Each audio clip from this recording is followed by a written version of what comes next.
Assalamualaikum warahmatullahi wabarakatuh.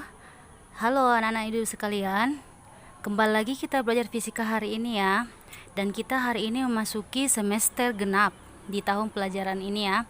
Jadi kita bab pertama di semester genap ini akan membahas tentang dinamika gerak.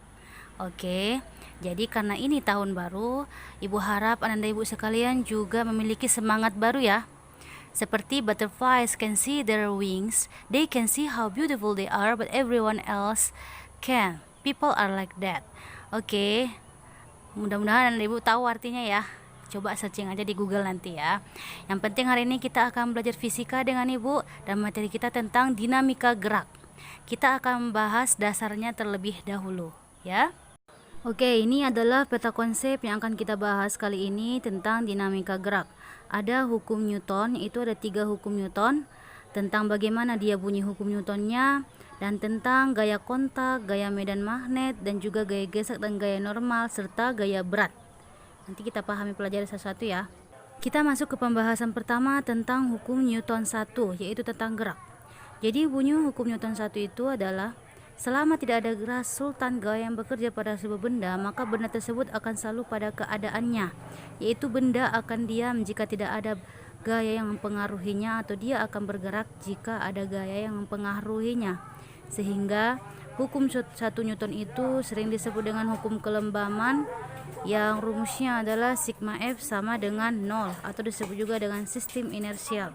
Jadi yang dimaksud dengan sistem inersial itu adalah benda itu akan lebih cenderung mempertahankan diamnya jika tidak ada gaya yang mempengaruhinya, maka Pi sama dengan konstan.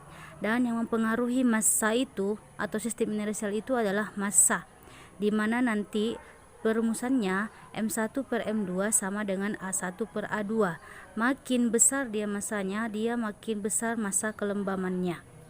Oke, sekarang kita lanjut ke hukum Newton 2.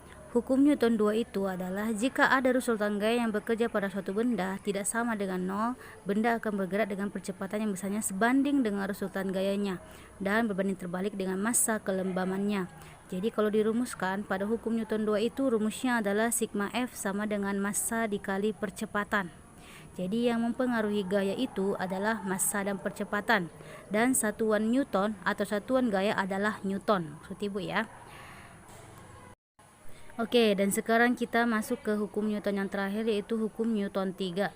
Jadi yang paling penting kalian ingat di hukum Newton 3 itu adalah jika ada 2 gaya, yaitu benda pertama pada benda kedua, maka mereka akan memiliki gaya yang sama, hanya saja arahnya berbeda. Jadi hukum Newton 3 ini sering kita ingat dengan F aksi dan F reaksi.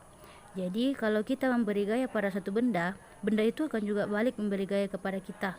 Dan besar gayanya juga sama, akan tetapi tandanya atau arahnya yang berbeda atau berlawanan.